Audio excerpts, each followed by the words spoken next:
Selamat berjumpa kembali Bapak Ibu, Saudara-saudari umat beriman terkasih dalam Tuhan kita Yesus Kristus. Salam sehat berlimpah berkat. Selamat berhari Minggu bersama keluarga dan komunitas Anda. Hari Minggu biasa kelima tahun C, 9 Februari 2025. Saya mengajak kita merenungkan kutipan Injil Lukas bab 5 ayat 1 sampai 11. Kita mendengarkan sabda Tuhan terlebih dahulu. Dalam nama Bapa dan Putra dan Roh Kudus. Amin. Pada suatu kali, Yesus berdiri di pantai Danau Genesaret, sedang orang banyak mengerumuni dia, hendak mendengarkan firman Allah. Ia melihat dua perahu di tepi pantai. Nelayan-nelayannya telah turun dan sedang membasuh jalannya.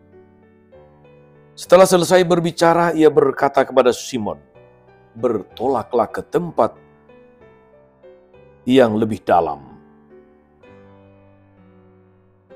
dan tebarkanlah jalanmu untuk menangkap ikan." Simon menjawab, "Guru, telah sepanjang malam kami bekerja keras, dan kami tidak menangkap apa-apa. Tetapi karena Engkau menyuruhnya, aku akan menebarkan jala juga." Dan setelah mereka melakukannya, mereka menangkap sejumlah besar ikan sehingga jala mereka mulai koyak. Lalu mereka memberi isyarat kepada teman-temannya di perahu yang lain, supaya mereka datang membantunya. Dan mereka itu datang, lalu mereka bersama-sama mengisi kedua perahu itu dengan ikan hingga hampir tenggelam. Ketika Simon Petrus melihat hal itu, ia pun tersungkur di depan Yesus dan berkata, "Tuhan, pergilah daripadaku, karena aku ini seorang berdosa." Sebab ia dan semua orang yang bersama-sama dengan dia takjub, oleh karena banyaknya ikan yang mereka tangkap. Demikian juga Yakobus dan Yohanes anak-anak Zebedeus yang menjadi teman Simon. Kata Yesus kepada Simon, "Jangan takut. Mulai dari sekarang, engkau akan menjala manusia." Dan sesudah mereka menghela perahu-perahunya ke darat, mereka pun meninggalkan segala sesuatu, lalu mengikut Yesus. Demikianlah sabda Tuhan. Bapak Ibu Saudara-saudari umat beriman terkasih dalam Tuhan kita Yesus Kristus. Bukan hal yang masuk akal kalau Yesus menyuruh para murid menjala di siang hari di waktu yang tidak lazim untuk nelayan. Sebab lazimnya nelayan itu menangkap ikan pada malam hari, dan itu waktu yang tepat, waktu yang pas untuk menangkap ikan. Apalagi saudara-saudari, sejak lahir Petrus dan kawan-kawan itu adalah nelayan, tetapi diperintahkan untuk menjala di siang hari oleh Yesus, anak seorang tukang kayu.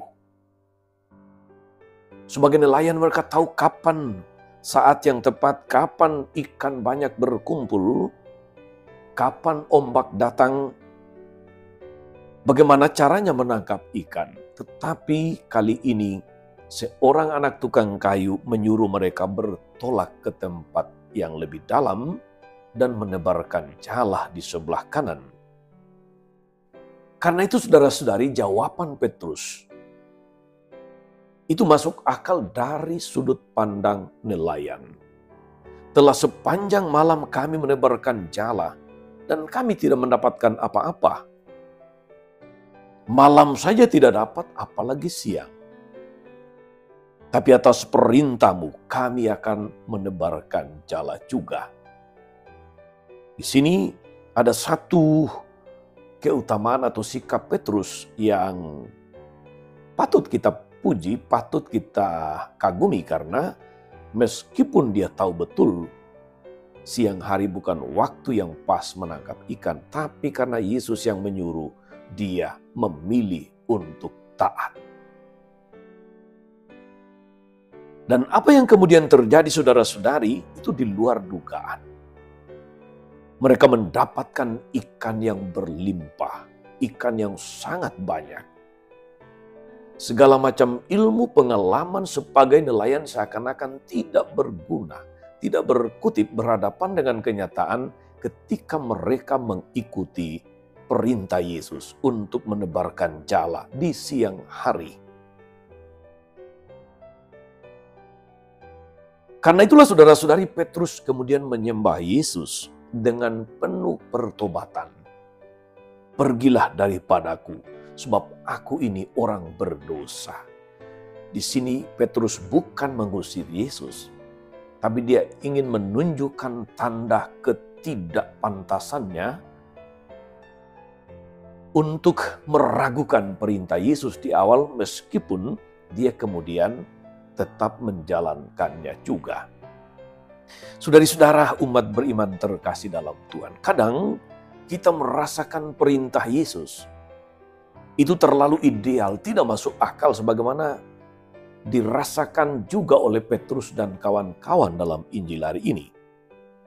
Contohnya saudara-saudari, perintah-perintah Yesus yang rasanya tidak masuk di akal kita sebagai manusia. Mengampuni orang yang bersalah 70 kali 7 kali. Betapa itu sesuatu yang tidak mudah dicerna oleh pikiran manusiawi kita. Jika orang menampar pipi kirimu, berikanlah juga pipi kananmu. Rasanya tidak masuk akal. Pipi kiri saja ditampar sudah sangat menyakitkan, dipermalukan. Yesus justru menyuruh berikan juga pipi kananmu. Atau berdoalah bagi mereka yang membenci kamu. Dibenci tapi minta didoakan, sesuatu yang secara logika manusia sungguh tak masuk akal. Tetapi toh itu perintah Yesus. Balaslah kejahatan dengan kebaikan. Dalam kaitan dengan perkawinan, apa yang telah dipersatukan Allah tidak boleh diceraikan manusia. Rasanya sungguh tidak masuk akal secara manusiawi, apalagi kalau kita berhadapan dengan praktek, dengan pengalaman hidup yang seringkali tidak mudah. Dalam kaitan dengan relasi suami istri, dalam kaitan dengan keluarga, dalam kaitan dengan kesetiaan dalam perkawinan dan sebagainya. Dan karena itu saudara-saudari, seringkali kita juga kemudian membela diri dengan mengatakan, saya kan masih manusia, saya bukan malaikat. Kadang-kadang kita mengatakan kesabaran kan ada batasnya. Macam-macam pembenaran kita tampilkan, kita kemukakan supaya membenarkan pikiran atau sikap kita. Kita sering membela diri dengan ukuran-ukuran kita sendiri. Bukan Kristus yang menjadi ukuran bagi kita, tetapi justru ukuran-ukuran kita sendiri. Simon Petrus menjalankan perintah Yesus dengan setengah hati. Tapi saat perintah itu dilaksanakan, Petrus memperoleh mujizat, memperoleh tangkapan ikan yang luar biasa. Yang mustahil bagi manusia, tidak demikian bagi Allah. Saudari-saudara, umat beriman terkasih dalam Tuhan, seringkali kita merasa tidak mampu melaksanakan tugas pelayanan di gereja. Entah itu sebagai pengurus gereja, pengurus lingkungan, pengurus kelompok-kelompok kategorial, prodiakon, WKRI, Legio Maria, kelompok meditasi, kelompok persekutuan doa, dan macam-macam kelompok kategorial dalam gereja. Banyak alasan untuk untuk menolak tugas luhur itu. Jangan saya deh. Saya belum punya waktu, atau saya belum pantas. Seringkali alasan-alasan itu kita tampilkan. Demikian juga pernah dikatakan oleh Yesaya, dikatakan oleh Yeremia, dikatakan oleh Paulus, dikatakan juga oleh Petrus dan murid-murid yang lain, para rasul. Tetapi saudara-saudari, dengan dekat dan setia kepada Yesus, dengan segala kelemahannya, kerapuhannya, mereka berhasil bahkan dengan limpahnya. Perintah Yesus untuk bertolak ke tempat yang lebih dalam mengandung arti yang kemudian sangat dalam untuk kita. Sebab perintah itu menjadi batu ujian iman dan kesetiaan bagi para murid. Sejauh mana Simon Petrus mau melaksanakan perintah Yesus yang mengandung banyak tantangan, yang kelihatan tidak masuk akal, yang kadang-kadang justru penuh dengan berbagai macam kesulitan. Saudara-saudara umat beriman terkasih dalam Tuhan, kita diajak untuk bertolak ke tempat yang lebih dalam. Bertolak ke tempat yang lebih dalam bagi kita bisa berarti pertama saudara-saudari, supaya kita berani keluar, berani meninggalkan zona nyaman. Yang seringkali dalam ukuran-ukuran manusiawi kita sudah kita praktikkan, kita yakini, kita andalkan.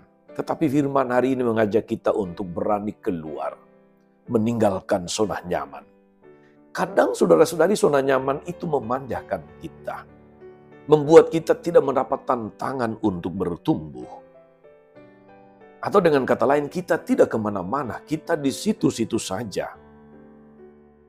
Karenanya hidup kita kurang bertumbuh, apalagi berbuah. Dengan keluar dari zona nyaman, kita tertantang untuk mencoba sesuatu yang baru, sesuatu yang menjanjikan, sesuatu yang kadang hasilnya di luar dugaan kita. Sebagaimana dialami Petrus dan kawan-kawan dalam Injil hari ini saudara-saudari. Yang kedua, bertolak ke tempat yang lebih dalam bisa berarti memberi harapan untuk mendapatkan hasil yang lebih bermutu, hasil yang lebih besar, hasil yang lebih banyak. Bila para murid menjala di pinggir-pinggir saja, paling mendapatkan hasil yang kecil-kecil dan kadang justru katakanlah gagal mendapatkan apa-apa, sebagaimana dialami Petrus. Kalau ke tempat yang lebih dalam, mereka akan mendapatkan ikan yang lebih besar.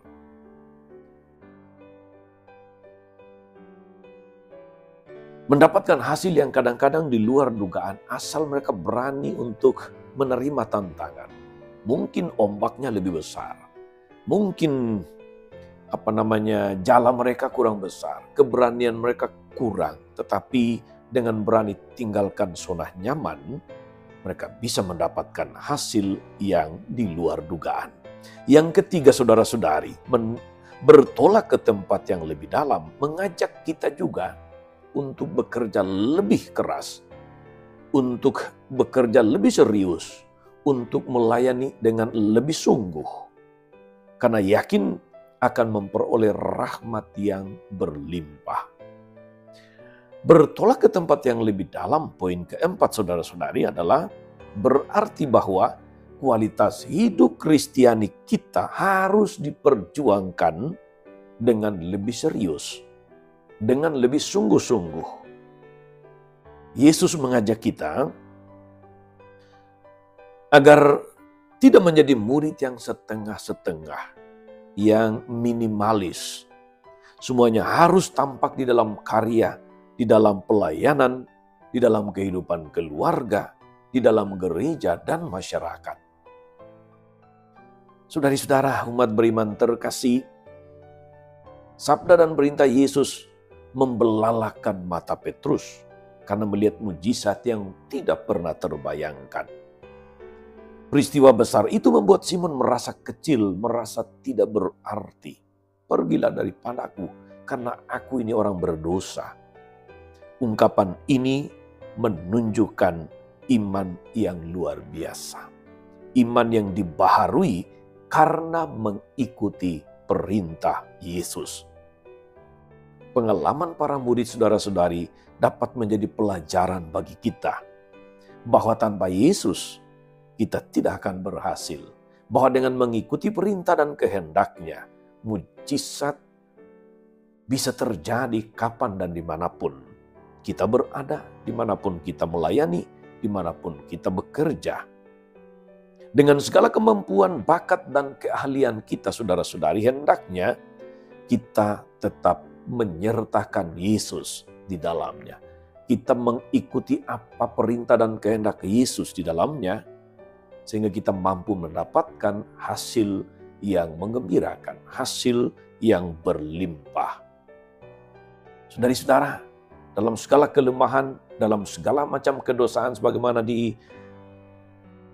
dihayati oleh Petrus, mari kita mendengarkan Tuhan.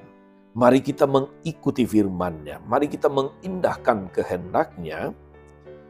Dan mari kita menyertakan Dia dalam segala tugas, dalam pekerjaan dan karya kita. Niscaya saudara-saudari, kita pasti berhasil, sebab di dalam Yesus kita pasti menang. Di dalam Yesus kita pasti berhasil. Di dalam Yesus mujizat pun bisa terjadi. Tuhan Yesus memberkati kita semua. Amin. Tuhan Yesus Kristus, kami bersyukur atas firman-Mu hari ini yang sungguh meneguhkan iman dan cara kami mengungkapkan, menghayati iman dalam hidup ini. Seringkali kami terlalu percaya diri, terlalu percaya akan kemampuan-kemampuan kami, dan meragukan segala perintah-Mu yang nampaknya tidak masuk akal.